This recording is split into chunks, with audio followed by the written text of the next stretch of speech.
anyone watched Bridgerton lately? I low-key love it. It's like Pride and Prejudice meets Gossip Girl.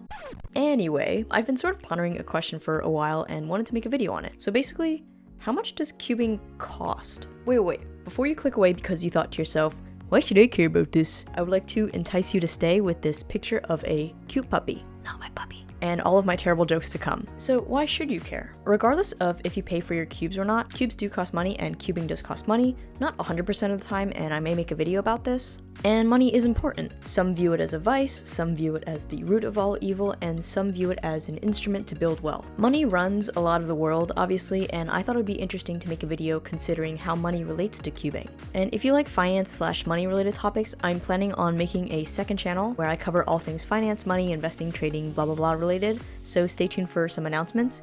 And don't worry, I'll still be uploading to this channel regularly for the foreseeable future. Now this video is just for fun, so for all my calculations and hypotheticals, I'm not using any empirical data or data gathered from any studies or anything. I'm just using hypotheticals and hopefully they seem reasonable. But again, I just made them up, so I have no idea how realistic they are. I know a lot of people are on the lower end of my estimates and other people are on the higher end of my estimates, but again, we're just making up numbers and I don't really know what the point of this video was, but I really wanted to explore the topic. So obviously the answer to this question is pretty much or as little as you want. That's all. See you guys next week. Just kidding. I am going to break this down into 3 major sections though. Cubes, like hardware, cubing competitions, obviously you need to travel and stuff, and non-monetary costs. So firstly, cubes. Obviously when you cube, you need cubes. So let's assume the average cuber has one of like 2x2 through 7x7, a few non-cubic puzzles, and probably a bunch of extra 3x3s. At least personally, I know that I have way too many 3x3s, and I kind of honestly, when all of this is over and I can go to a competition again, just want to give out a bunch of them because I don't really use them, and I think other people can make better use of them. But anyway, that's neither here nor there. Enough rambling. All my calculations are going to be in US dollars because, surprise, surprise, I'm American and I use US dollars. So convert them how you will, whatever. These are, again, fake calculations. I'd say decent 2x2s are around $10 to $20, 3x3s around $30 to $40, and I'll lump 4x4 through 7x7 together in a price range of around like $40 to $50, and I'll lump the non-cubic puzzles like Megaminx, Pyraminx, Scube, and Clock together in a range of around $15 to $30. Obviously, there are more budget cubes and there are more expensive cubes, but this seems like a reasonable average to me. So on the high end, if someone has one of each of the types of puzzles that I just listed, that's around $380. Whoa. Now, we can't just consider this as the only hardware cost, right? Because people get timers, they get stack mats, they get new cubes, and they usually accumulate cubes over time. Let's consider, getting 1 to 2 new cubes a month. And I've definitely gotten more some months, but also have gone like almost a year without getting new cubes.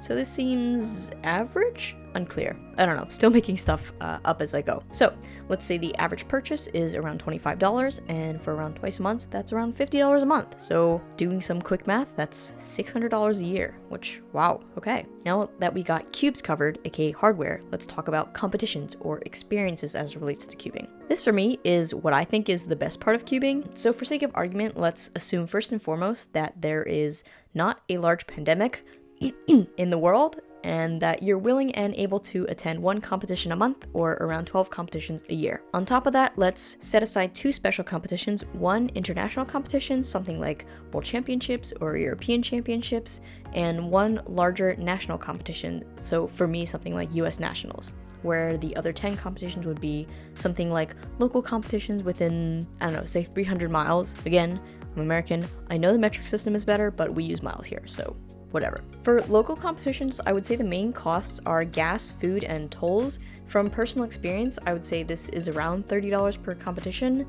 If you drive a hybrid or an electric vehicle, fantastic for you. So obviously you can sort of ignore this calculation, but let's say around $30 per local competition, so that's around $300 for local competitions. For a national championship type competition, so for me, something like US Nationals, other costs that need to be considered are, if it's farther away, I might have to fly there, and if it's farther away and I'm driving, I have to use more gas to get there, and food, obviously, humans need to eat, I like eating.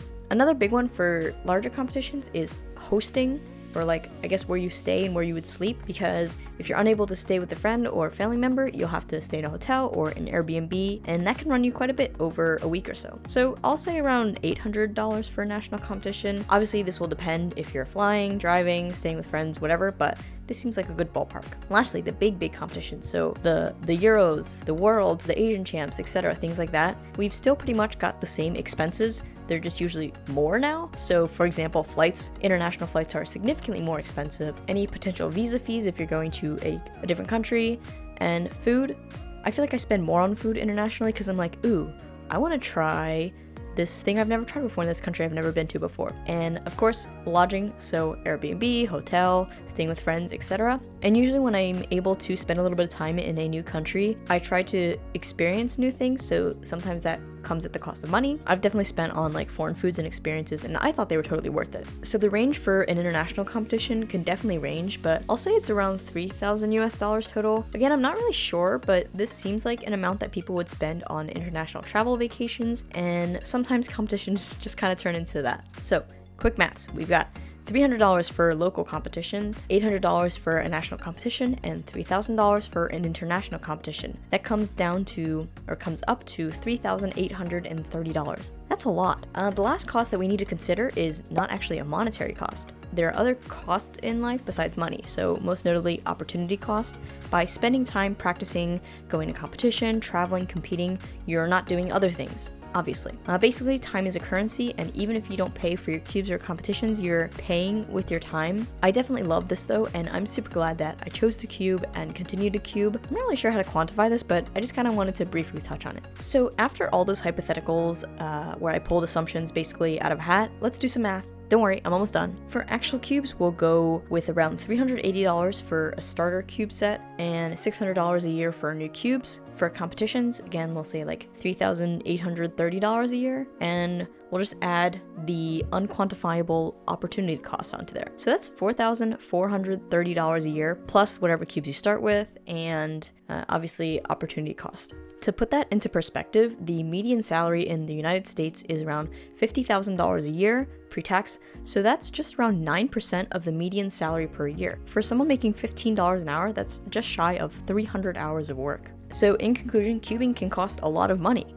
but the point of this video is not to make you stop spending money on cubing. Did that make sense? Again, I'm not saying don't spend money on cubing, but I think it's important to consider money when making cubing decisions. Personally, I've had great joy from buying cubes, going to competitions, trying new international foods, making friends, trying new experiences, etc. But more so now than ever, I consider how much buying a new cube or going to a competition will enrich my life and bring me happiness. TLDR, don't spend money on cubes just cuz. Spend money because you think a cube or experience will bring you joy. Anyway, that was quite the rant on cubing and money. I'll see you guys next week and hopefully soon on a new channel. Don't worry, I'll still be posting regularly to this channel. Peace.